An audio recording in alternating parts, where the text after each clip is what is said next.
آواز کی جہاد ہے، یہ منہ سے پروٹیسٹ کرنے کی جہاد ہے، اور یہ اس لیے ضروری ہے، اور یہ ہر جمہوریت کے اندر انسانوں کو اللہ جمہوریت حق دیتی ہے۔ اللہ تو ہمیں ہمارے پہ فرض کر دیتا ہے کہ ہم جب معاشرے میں ناانصافی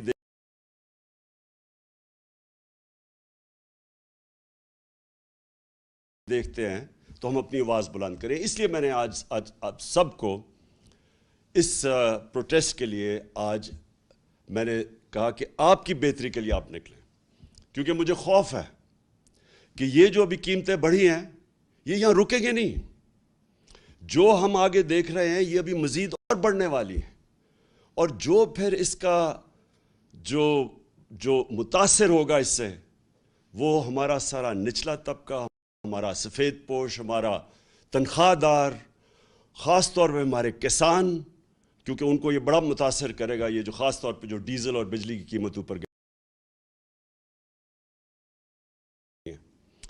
تو میں سب سے پہلے آج میں یہ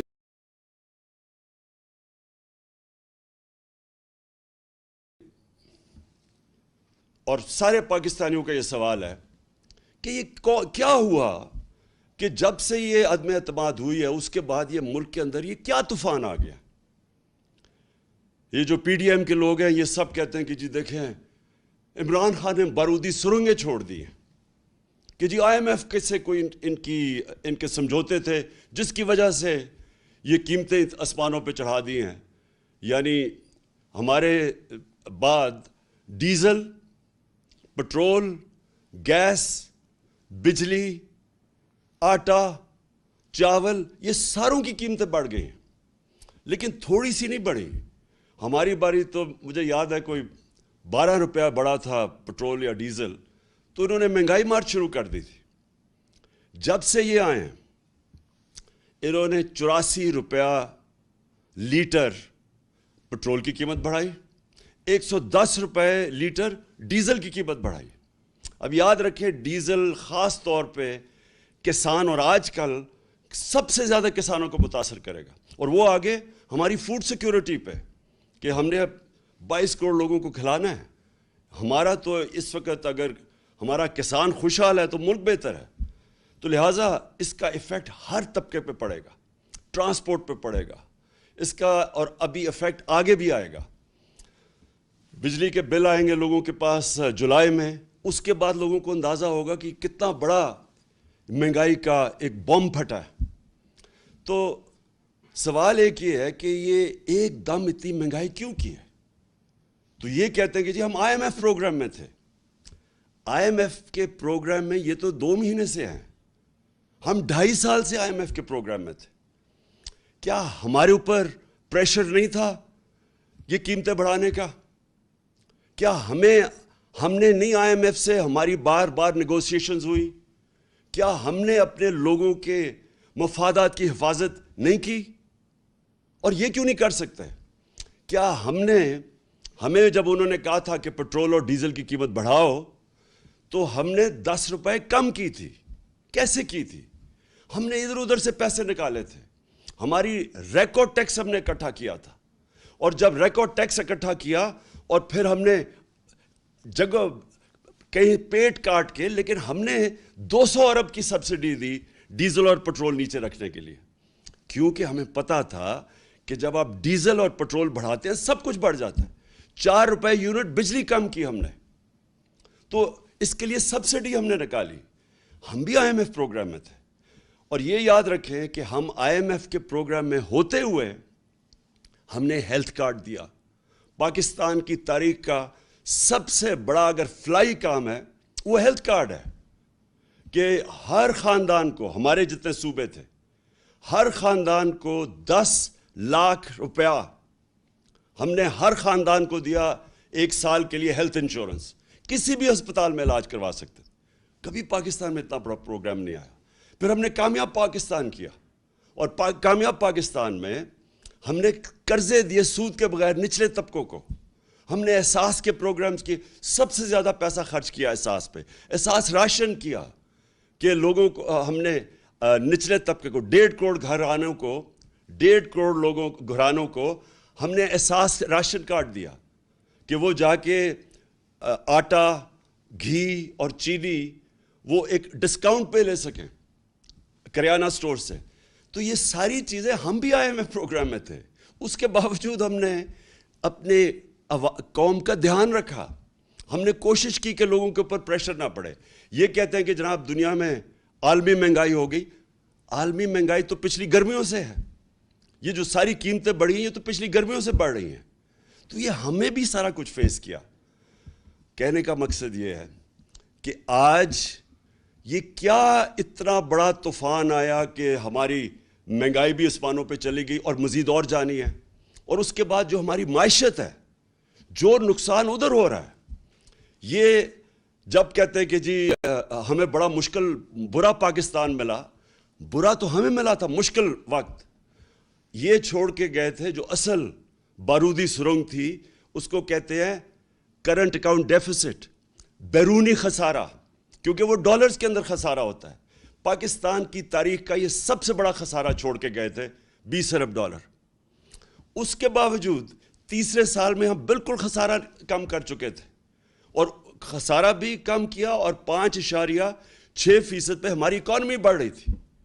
اور یہ یاد رکھیں کہ یہ کرونا کا سال تھا, اور اس سے جو 2 سال کرونا کے تھے, دوسرا اور تیسرا ہمارا سال کرونا کا سال تھا.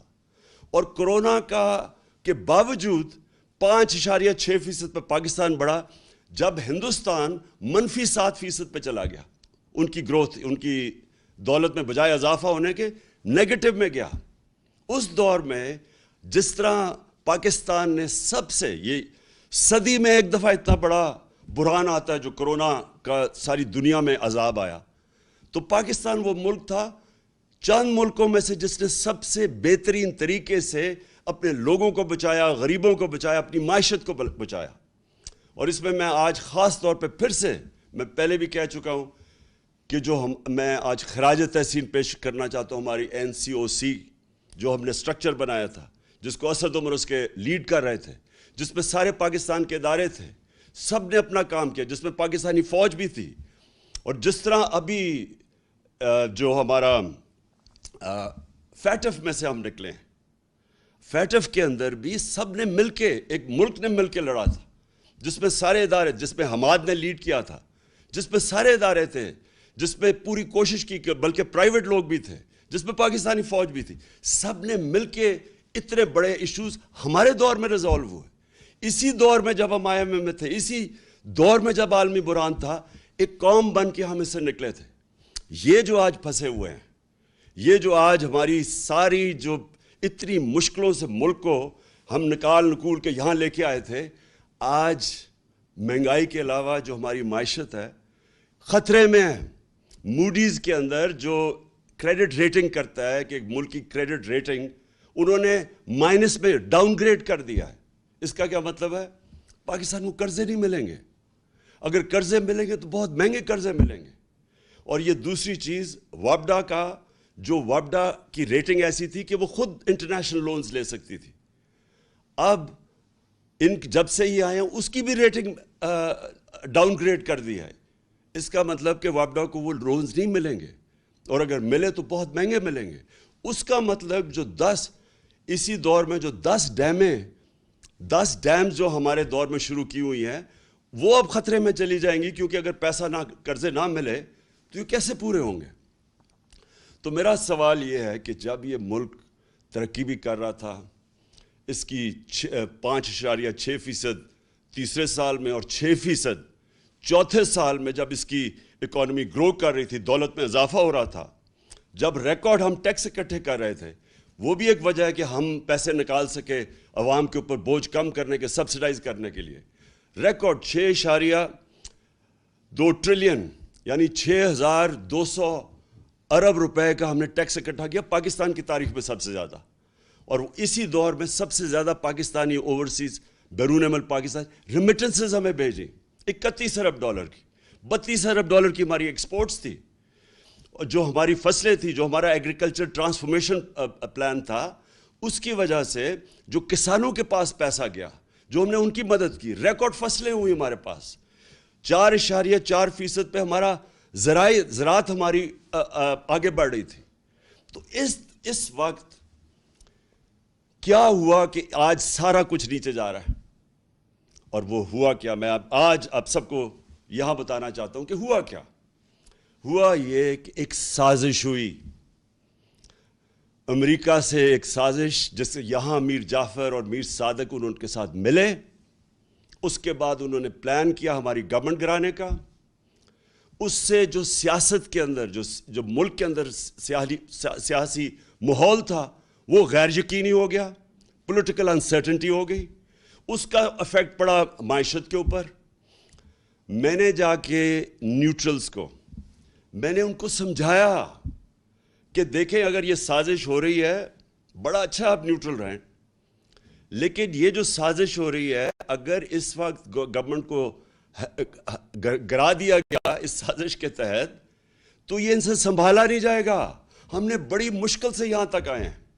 یہ بڑی مشکل سے کرونا سے نکل کے جو کموڈٹی سپر سائیکل تھا, یہ جو جب یوکرین میں گیا روس اور جو جنگ ہوئی تو اس کی وجہ سے جو اثرات تھے, بڑی مشکل سے ہماری معیشت یہاں کھڑی تھی.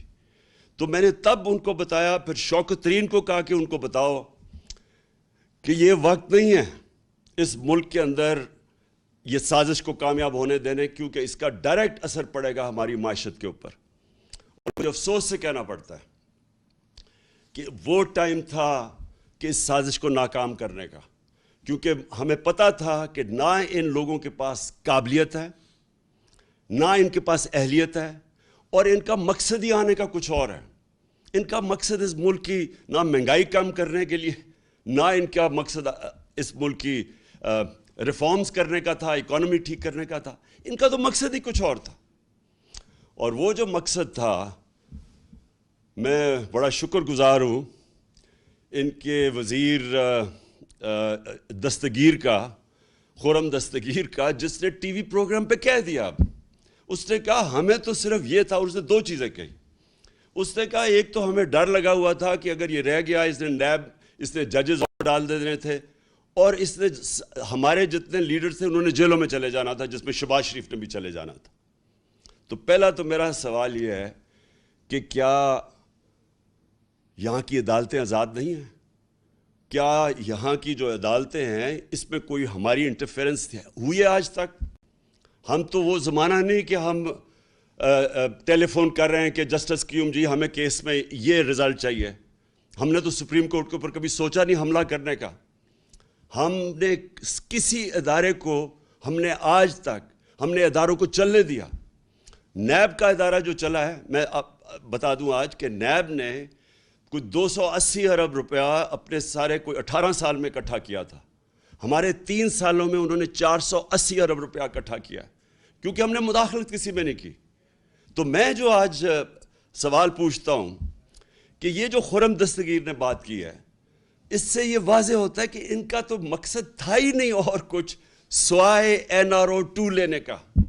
ان کا تو مقصد یہ تھا. اسی لیے یہ ساری جدوجہد تھی. 3.5 سال سے یہ بار بار جو بلیک میل مجھے کیا جا رہا تھا, یہ تو صرف چاہتے تھے NRO, دوسرا NRO. یاد رکھیے ان کو پہلا NRO مل چکا ہے. ان کو ملا, جنرل مشرف نے NRO دیا, جو ساری ان کے کرپشن کیسز تھے. 2 دفعہ ان کی حکومتیں گئی کرپشن پہ 90 کی دہائی میں. تو جو سارے ان کے کرپشن کے کیسز تھے وہ سب جنرل مشرف نے معاف کر دیے تھے. یہ جو ہے یہ NRO 2 ہے. یہ انہوں نے 10 سالوں میں جو چوری کی تھی, یہ 95% جو کیسز ہیں یہ سارے ان کے دور کے ہیں. یہ ان کے جو 10 سال تھے ان کے دور کے کیسز بنے ہوئے ہیں. اور اب انہوں نے کیا کیا؟ انہوں نے جو قانون لے کے آئے ہیں نیب کی امینڈمنٹس کا, میں آج آپ ساری قوم کو یہ بتانا چاہتا ہوں. انہوں نے جو نیب کا امینڈمنٹ قانون لے کے آئے ہیں, اور یہی قانون انہوں نے کوشش کی تھی جب ہم فیٹف کی لیجسلیشن اسمبلی سے پاس کر رہے تھے, اور ہمارا مقصد یہ تھا کہ فیٹف سی گرے لسٹ سے نکلیں, جو ان کی وجہ سے ہم گرے لسٹ پہ تھے. تو جب ہم نے فیٹف کا قانون پاس کیا تو انہوں نے تب کوشش کی, بلیک میل کیا کہ ہم فیٹف کے لیے تب ووٹ دیں گے جب آپ ہمیں این آر او دیں گے اور یہ نیب کے اندر چینجز لے کے آئیں گے، تب آپ کو پتا ہونا چاہیے انہوں نے واک آؤٹ کر دیا. انہوں نے فیٹف کی لیجسلیشن نہیں پاس کی تھی، یہ باہر چلے گئے تھے. تو ان کے بغیر ہم نے فیٹف کی لیجسلیشن پاس کی، جس کی وجہ سے آج انشاءاللہ پاکستان نکل جائے گا گرے لسٹ سے. تو ان کا صرف مقصد NRO2 تھا. اور انہوں نے کیا ہے؟ انہوں نے اب جو چینجز لے کے آئے ہیں، ساری قوم کو پتہ چلنا چاہیے کہ 1200 ارب روپے کے کرپشن کے کیسز کل جب یہ قانون بنے گا ان کے کیسز ختم ہو جائیں گے. اس ملک کا 1200 ارب روپیہ جو چوری کیا ہوا تھا ان سروں کے ناموں پہ، وہ سارا ختم ہو جائے گا. اب یہ NRO2 مل جائے گا ان کو کل. اب سوال یہ ہے کہ یہ جب کہتے کہ جی ہم بے بس ہیں، میرا ان سے سوال یہ ہے کہ اگر آپ سنسیئر ہیں اس ملک سے، تو کیا آپ کو یہ جو 1200 ارب ہے، اس میں سے اگر آپ یہ معاف کروا رہے ہیں، سوچیں یہ اس کا 400 ارب آ جائے تو ہم پھر بجلی کی قیمت نہیں چلا سکتے. اور پھر میں ان سے سوال پوچھتا ہوں کہ جب ہم نے روس سے بات شروع کر دی تھی تیل کی، اگر آپ کو فکر تھی اس قوم کی اور آپ سارا وقت 3.5 سال سے مہنگائی کی بات کرتے تھے، تو اگر آپ نے مہنگائی کم کرنی تھی تو آپ نے کیوں نہیں 2 مہینے ہو گئے، کیوں نہیں آپ نے روس سے تیل کی بات کی؟ کیونکہ آپ امریکہ کے غلام ہیں، امریکہ کی اجازت نہیں ملتی. ہم نے جب تیل سبسڈائز کیا تھا تو ہمارا پوری کوشش یہ تھی کہ اس کے بعد ہم روس سے سستا تیل لیں گے جو ہندوستان لے رہا ہے، جو سری لنکا لینے لگا ہے، جو بنگلہ دیش لینے لگا ہے. ہم نے بھی روس سے تیل لینا تھا اور اس سے پھر ہم نے لوگوں کے اوپر بوجھ نہیں آنے دینا تھا. انہوں نے بجائے وہ لینے کے روس سے تیل، کیونکہ ان کے جن کے یہ غلام ہیں ان کا حکم نہیں ہے ان کو، لہٰذا عوام کے اوپر بوجھ ڈال دیا. اصل مقصد جس کے لیے یہ آئے تھے وہ اب آپ کے سامنے آ گیا. NRO انہوں نے لینا تھا، NRO2 اب انہوں نے خود ہی اپنے آپ کو دے دیا ہے، اور اس سے 1200 ارب روپیہ اس قوم کا یہ ہضم کر جائیں گے. پہلے سارا پیسہ ہضم کیا NRO1 پہ، یہ دوسرا ہے اب.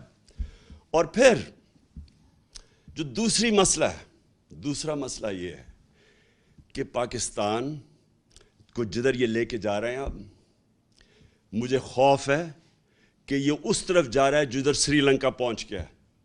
اور مجھے خوف یہ ہے کہ ہمارے پاس جس طرح یہ ہماری اب ریمیٹنسز گر رہی ہیں، ہماری 10% ایکسپورٹس گری ہیں پچھلے مہینے، جس طرح یہ ٹرینڈ جا رہی ہے، ہمیں خوف یہ ہے کہ ہمارے پاس ڈالر نہیں ہوں گے کہ ہم اپنا جس طرح سری لنکا اب تیل نہیں خرید سکتا.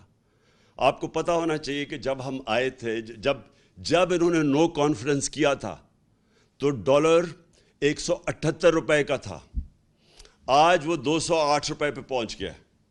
اور یہ صرف اور صرف اب ان کے پاس ایک راستہ ہے کہ یہ کسی طرح امریکنوں کے پاس اب جائیں گے اور ان کے پیر پکڑیں گے.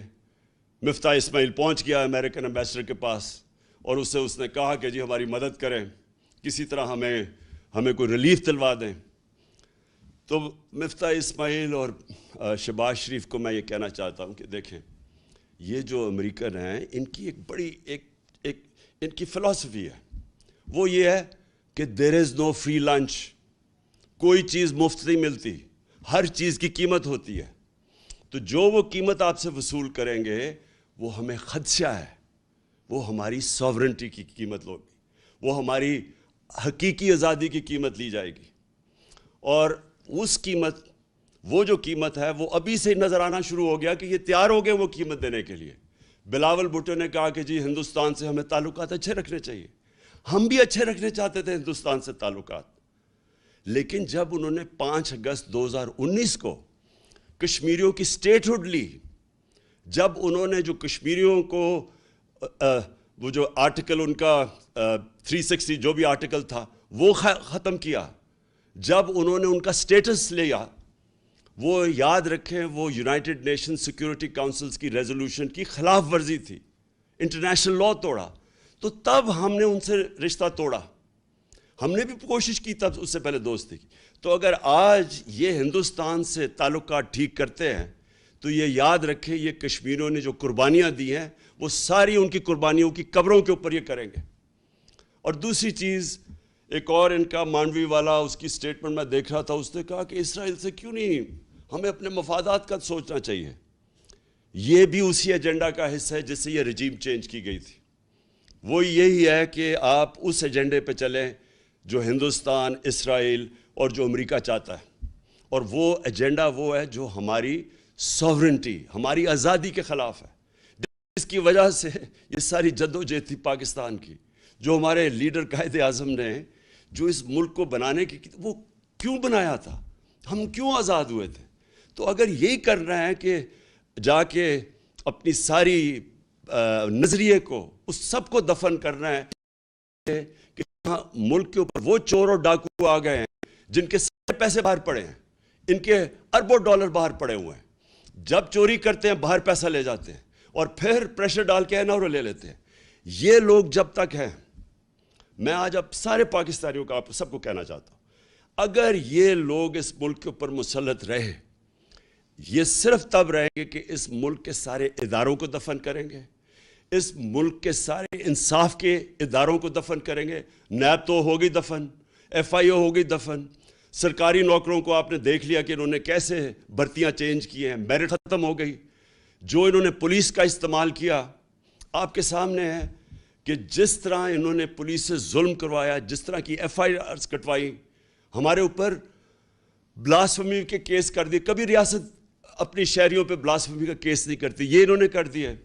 اب 8 FIR میرے اوپر ہیں، ہمارے سارے لوگوں کے اوپر ہے۔ نوم چومسکی جو دنیا کے بڑے انٹلیکچول سمجھے جاتے ہیں، ان کا آج پڑھ لیں سٹیٹمنٹ۔ انہوں نے شہباز شریف کو خط لکھا ہے کہ یہ آپ سارے انسانی حقوق کی خلاف ورزی، آپ جمہوریت تباہ کر رہے ہیں اپنے ملک کی، اور یہ رہ گئے تو یہ جمہوریت، ایک جمہوریت کا جتنا بھی جس کے اوپر جمہوریت کھڑی ہوئی ہے، سب ختم کریں گے۔ یہ جو جس طرف جا رہے ہیں، الیکشن کمیشن کو انہوں نے ساتھ ملایا ہے۔ پنجاب کے اندر جو الیکشن ہے، وہ ابھی جو بائی الیکشنز ہیں، ابھی سے ہی میچ فکس کرنے کی ساری تیاریاں ہیں، ہمیں ساری خبریں آ رہی ہیں۔ پولیس کا جو استعمال کریں گے اور کر رہے ہیں۔ ابھی ہمارا کل ایک ہمارے جو الیکشن لڑ رہا تھا، اس کے بیٹے کو گولی لگی، وہ آج ہاسپٹل میں ہے، اور اس کے سارے گھر والوں کے اوپر FIRs کاٹ دی۔ تو یہ ہمیشہ یہ جب ایک کرپٹ ٹولے کو اوپر بٹھائیں گے، جو کہ 30 سال سے یہ دونوں خاندان اس ملک پہ ہیں، انہوں نے ہمیشہ جو پہلے کرتے ہیں وہی کرنا ہے اب۔ تو جمہوریت سب سے پہلے اس کا نقصان ہوگا۔ انہوں نے اخبار والوں کے، صحافیوں کے اوپر، سوشل میڈیا کے اوپر جو کریک ڈاؤن ہے، یہ کبھی پاکستان میں نہیں ہوا۔ جس طرح انہوں نے اینکرز کے اوپر FIRs کاٹی ہوئی ہیں، اور ان چیزوں پہ، چھوٹی چھوٹی چیزوں پہ اس وقت خوف پھیلایا جا رہا ہے۔ تو جو یہ راستہ پکڑا ہوا ہے، میں آج آخر میں ساری قوم کو کہنا چاہتا ہوں کہ دیکھیں، یہ صرف ایک طرح یہ اس ملک کے اوپر مسلط رہیں گے، اور وہ خوف طاری کر کے۔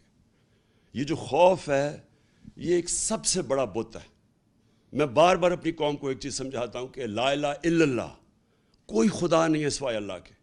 یہ جو ایک خوف کا بت ہے، یہ اس طرح کے لوگ جو کرپٹ لوگ ہیں، جن کی ہمیں ساری تاریخ پتہ ہے، باہر بیٹھے ہوئے ان کے لیڈرز، پیسے باہر بیٹھے ہوئے ہیں، وہاں سے بیٹھ کے اس ملک کو کنٹرول کر رہے ہیں، اور جدھر ان کے پیسے پڑے ہوئے ہیں، وہ ان ملکوں سے ہی کنٹرول ہو رہے ہیں۔ اس ملک کی نہ انہوں نے آزادی رہنے دی ہے، نہ انہوں نے ادارے چلنے دینے ہیں، نہ انہوں نے جمہوریت چلنے دینی ہے۔ انہوں نے جتنی دیر یہ آئیں گے، اس ملک کو مزید اور نقصان پہنچائیں گے، صرف اپنے آپ کو اوپر مسلط کرنے کے لیے۔ لہٰذا ہم سب نے مل کے، ساری قوم نے مل کے، ہم نے جدوجہد کرنی ہے۔ آپ نے سب نے تیاری کرنی ہے۔ میں آپ کو کال دوں گا۔ ہم نے مسلسل جو ہمارا حق ہے، ہمارا آئینی حق ہے، پرامن احتجاج، وہ ہم کریں گے، اور وہ ہم تب تک کریں گے جب تک ہمیں صاف اور شفاف الیکشنز کی ڈیٹ نہیں ملتی۔ میں پھر سے کہہ رہا ہوں، الیکشنز نہیں، صاف اور شفاف الیکشنز۔ صاف اور شفاف الیکشنز اگر نہ ہوئے، مزید اور انتشار ہوگا۔ جس طرح پھر سے میں کہتا ہوں، جو پنجاب کے بائی الیکشنز میں میچ فکس کرنے کی کوشش کی جا رہی ہے، اور جو ملوث ہیں اس میں، اگر اس طرح کے الیکشنز کروائے، اس سے ملک مزید اور انتشار کی طرف جائے گا، حالات اور بگڑیں گے، سیاست کے اندر غیر یقینی فضا بڑھتی جائے گی، وہ معیشت کو افیکٹ کرے گی۔ صرف راستہ ایک ہی ہے، صاف اور شفاف الیکشن کا، اور وہ ہم سب نے مل کے اس کے لیے جد و جہد کرنی ہے۔ پاکستان پائندہ باد۔